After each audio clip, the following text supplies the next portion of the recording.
Hi, Jebila. I am just waiting for Ollie to come online and then we can start talking. Hope everyone is okay. So I'm just texting Ollie at the same time. If you have any questions about the show, about the artists, then write them down. I'll try and note them down as they go.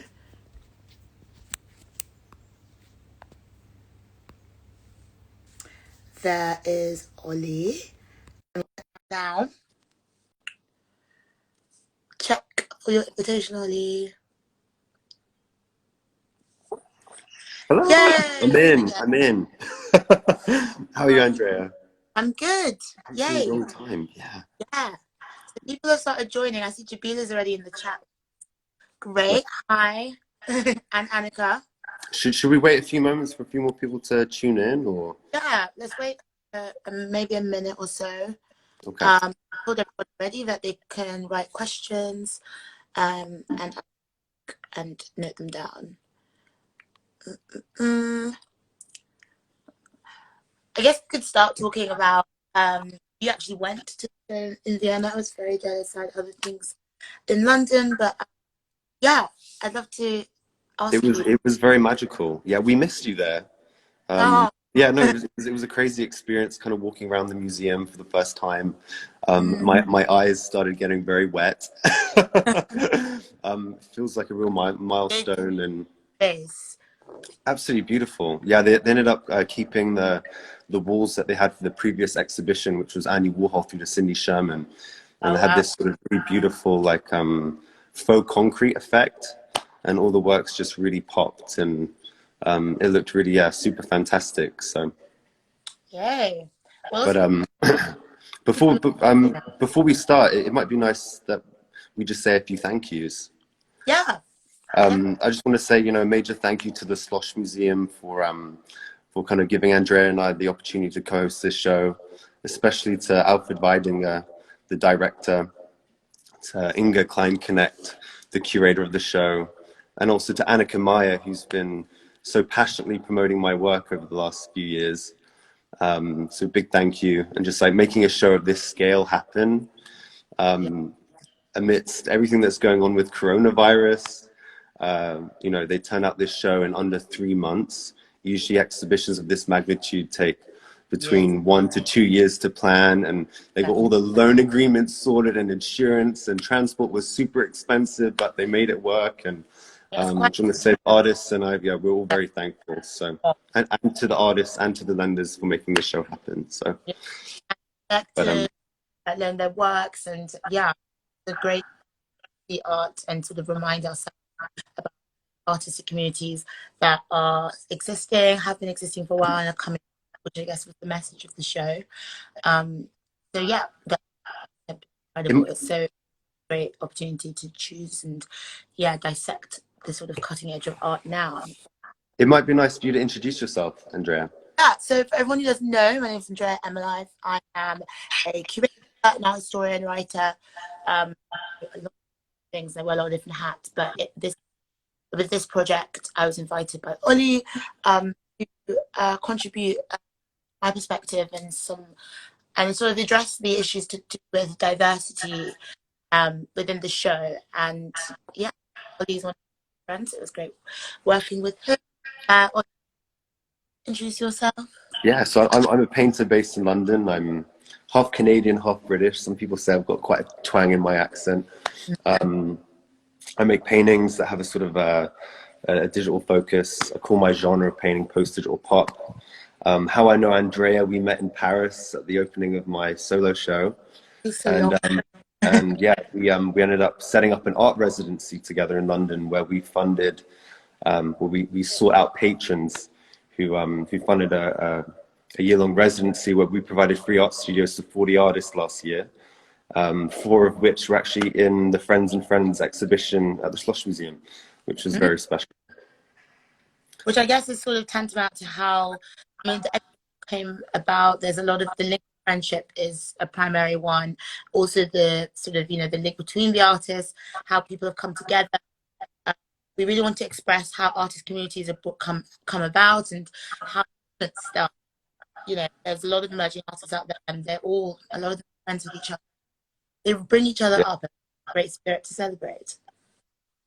No, I think it's a special thing. I think actually it's like some of the best advice I was ever given at art school was like establish yourself within a network in a community in which, you know, other artists, curators, journalists know you to be a part of.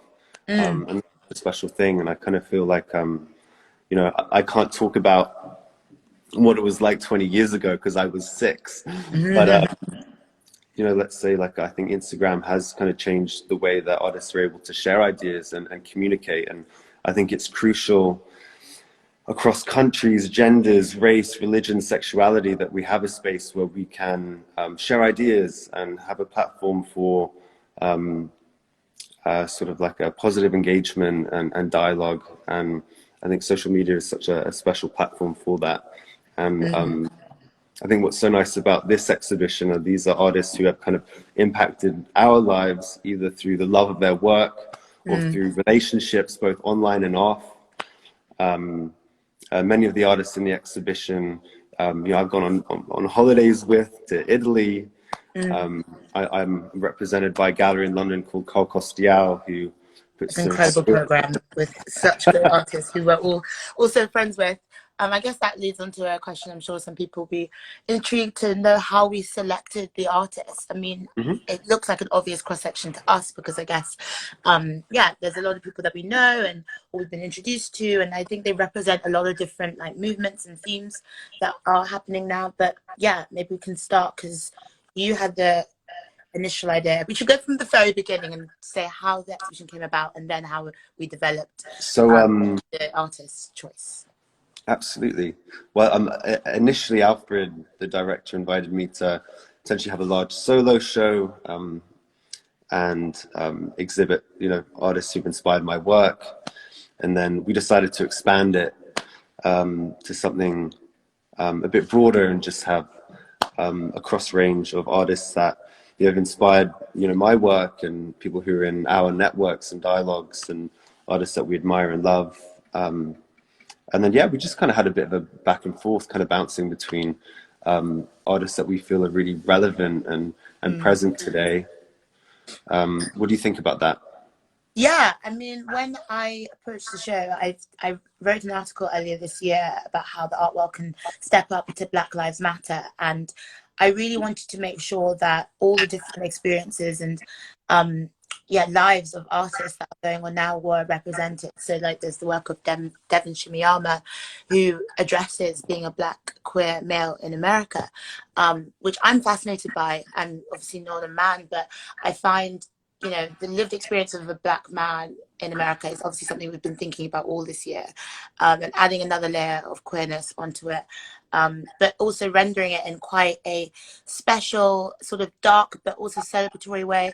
A little like it has a, I don't Encrusted know, rhinestones and yeah, there's so much depth to it. And then Rene Matic, who explores biracial identity in London and sort of fuses it with skinhead culture. Yeah, I found the inclusion of those artists in particular, as well as everybody else, just imbuing other perspectives and sort of shining a light into other ways of thinking how the world affects us, is something I really wanted to do. yeah, wonderful. Like a few artists that I really enjoy the work of in the show. So like Dale Lewis. Dale Lewis was one of my mentors. I actually wrote my university thesis on his paintings, looking at Sapphic pictorial art. Sorry, I just got a phone call there. But yeah, he makes these monumental 2x4 meter paintings of people having sex in public and getting into fights and the social, They're political, so rich and powerful. but also super physical. Like his work seems to reference the abstract expressionists amongst like Lowry and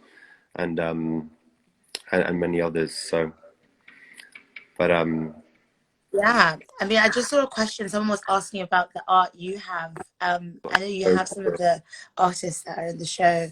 I don't know whether you want to be cheeky. I think people are seeing a Liam Fallon in the back and they're like, "What's that?" what was the question? it was about what the question was about the art in your new place, and I guess that is something Okay, that well, is an interesting idea. Just like the we fact that could talk you about that later. support the artists as well. Yeah. Well, actually, there's a handful of artists who are in the show who actually I've been buying the work of, but a lot of them are friends and they've taken part in the residency that we run. I've got a beautiful Ben Spiers just here. Ah, I love that piece. But yeah, no. In terms of the works of mine in the exhibition, I've got a cross section of 6 paintings which span sort of a range of genres of works that I've been making over the last 2 years. So yeah, that's I pretty guess nice. also the juxtaposition of Linz as a place and these, I mean, there's some very provocative works in the show, and it's very contemporary. You said that when you sort of arrived, there's like a billboard of the exhibition, and I love the idea of disrupting a place that I guess has people sort of project the idea of being very conservative and sort of disrupting it. Is that something you felt when you were there? I think everyone was just so excited about the exhibition. Like I remember talking to a lot of the staff at the museum, and they said they'd never had anything as contemporary as this.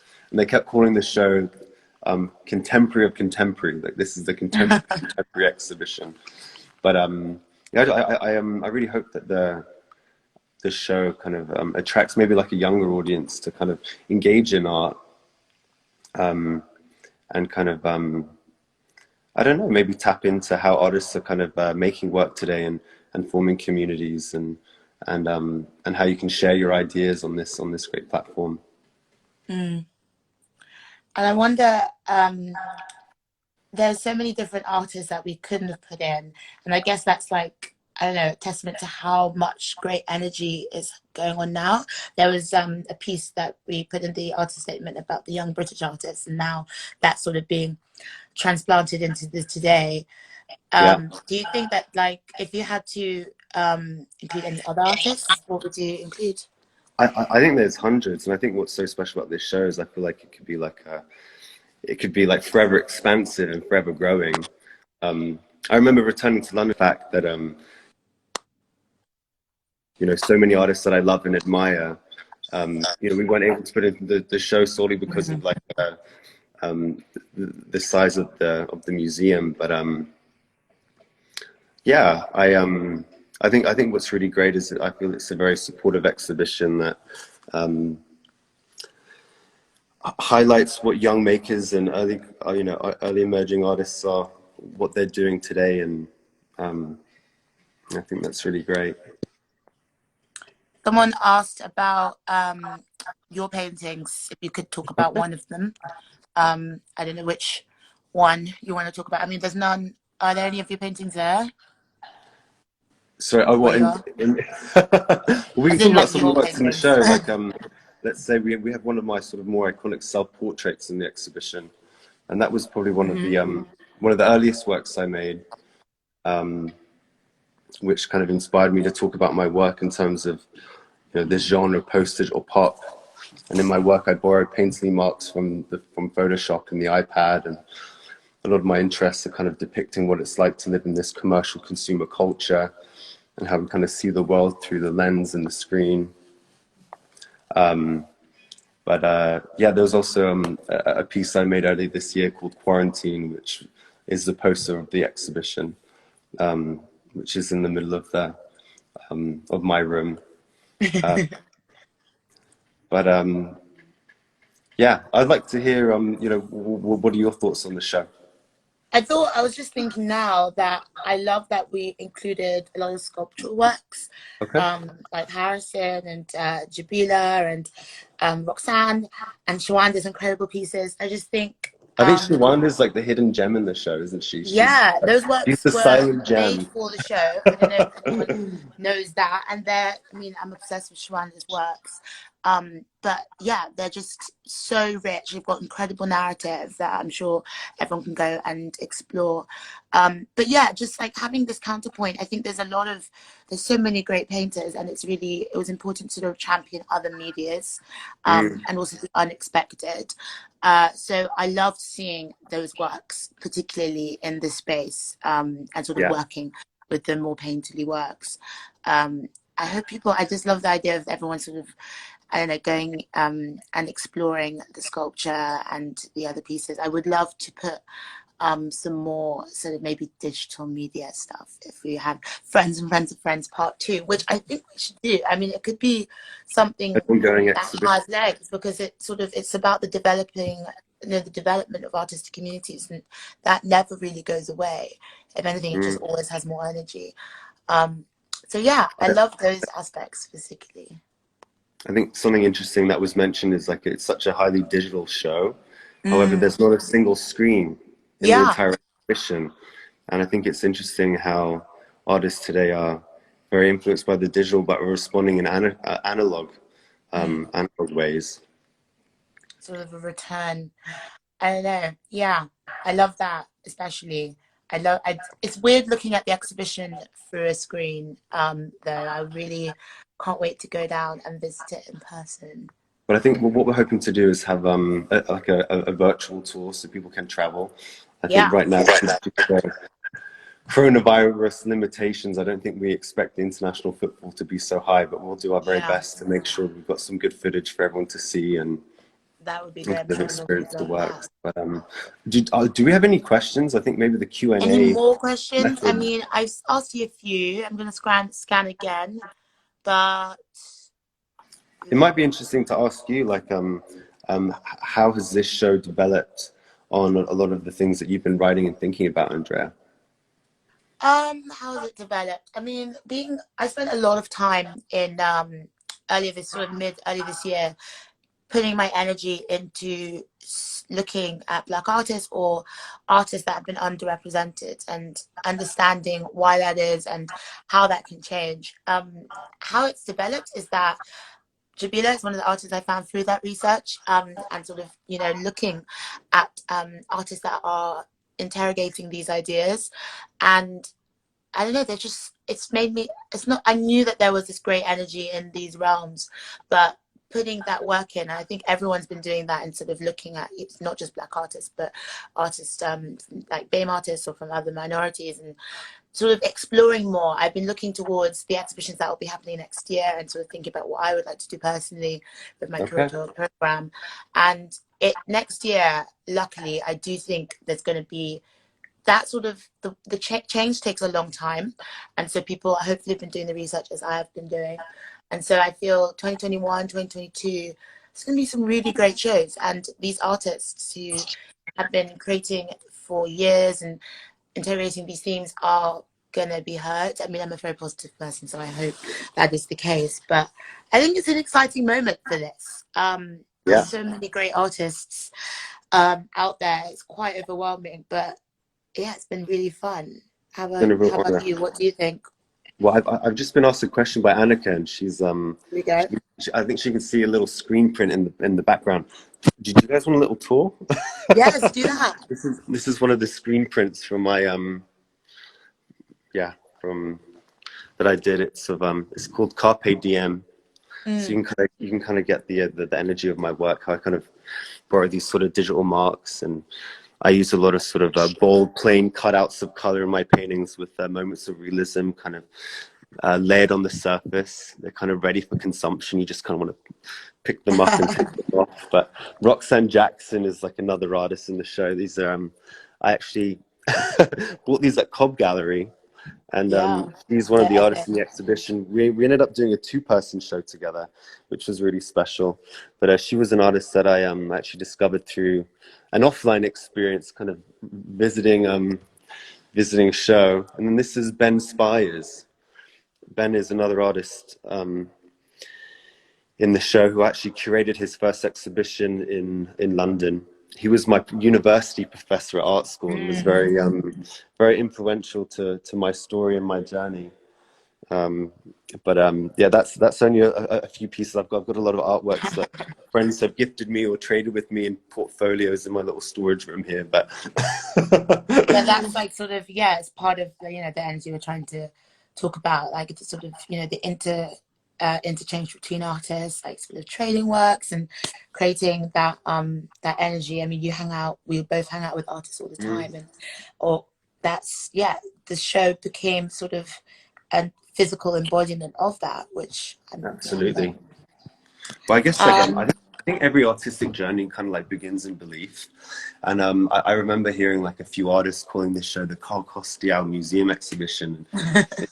Back, and I was like, hey, look, I think there's like 6 artists in this show who are who work with the gallery that I work with, and it just kind of made me think that every artistic journey begins with belief in yourself, belief from your friends, fellow artists, collectors, curators, you name it. But it's those belief systems that kind of become your network, and these are the people that you share ideas with and travel with. And I think, decades ago, people used to, formulate friendships at art schools, and they'd drink together and they'd write manifestos and make movements. And we're a new generation of artists who are communicating and engaging with art and ideas online. And I feel like it's definitely influencing and changing the way that we're thinking about art and how we're making art. And this is just a little insight into one community, because I think there's hundreds. And that, we really hope you enjoyed the show. We've got a question here. Yeah, I just see it. What skills would you take from from your fellow artists that exhibited alongside you, Ollie? What skills would you take? I don't know. Inspired to sort of do something different, maybe. I'm actually not too sure how to answer that. What skills would you take? I would love for my works to become more painterly. I've always had this ardent desire to kind of make I don't know, to make really physical works that kind of like have a lot of energy in it. I use tape techniques in my paintings. So that's how I kind of get my really graphic, clean edges. But there comes a point, I've been working in this way for like the last 3 years. I just want to start using my body when I'm painting. And so I've got a feeling, there's a feeling in me like my paintings are going to change and possibly become a little bit more dynamic and energetic. Wow. I'm always working within boundaries, and yeah. But Epic. hey, do we have any? Oh, we got Noor, Noor's online. She was one of the artists who did our residency. Yeah. Any more questions, guys? Fire away. Yeah. Any more questions? I'm trying to scan. I'm sure Annika has several.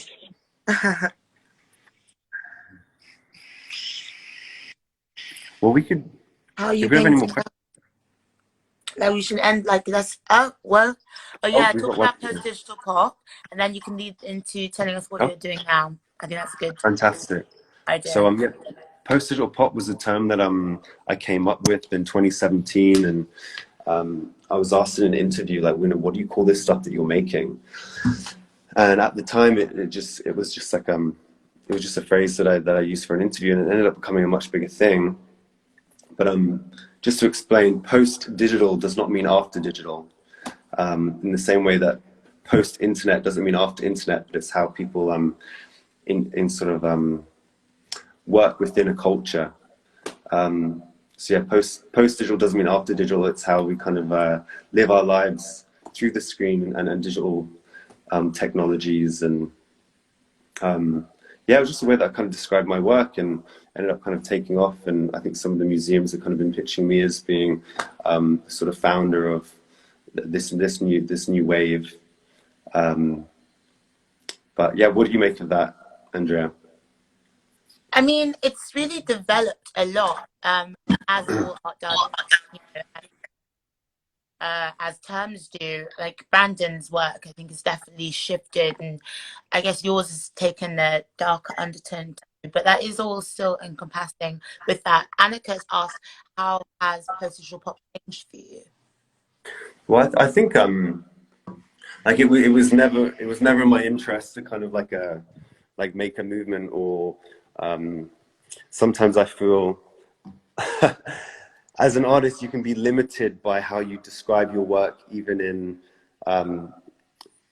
even just in like your artist statement. And I kind of felt for a long period, I kind of felt like I was being, I felt I needed to always work within the framework of the text that I wrote about what postage or pop meant to me. And I feel like the works are forever changing. I'll be dead honest, I found making art over these last months like so difficult in the world. I feel like art making has just been really quite stressful, and I've had a bit of time away from the studio. But yeah, I feel like the works are changing. I don't know what I'm going to be doing next. I've got a handful of commissions that I'm working on, and then I've got a big show coming up in Canada with one of my favorite painters, Coop. But Can you tell us about that?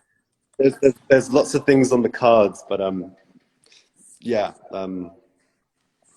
Yeah, I'm not going to give you any more than that. So, Such a tease. But I mean, maybe that's a good place to end. I like ending on a bit of a tease. But yeah, so we've got some digital stuff planned so that people can experience the exhibition from overseas, I guess. And yeah, there's some great artists. I encourage everybody to look into each one and follow their Instagrams and sort of really track their journey.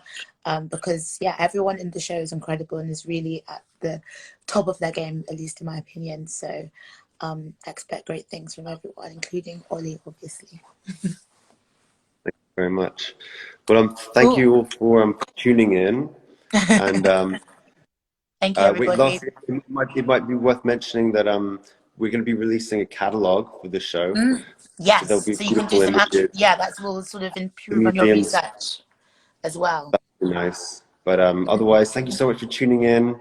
Thank you, everyone. It's been a pleasure. And if you guys have any questions, don't hesitate to send me an Insta DM or something like that. It's been a pleasure. Bye, guys. Thanks for listening. Bye, Take care. bye.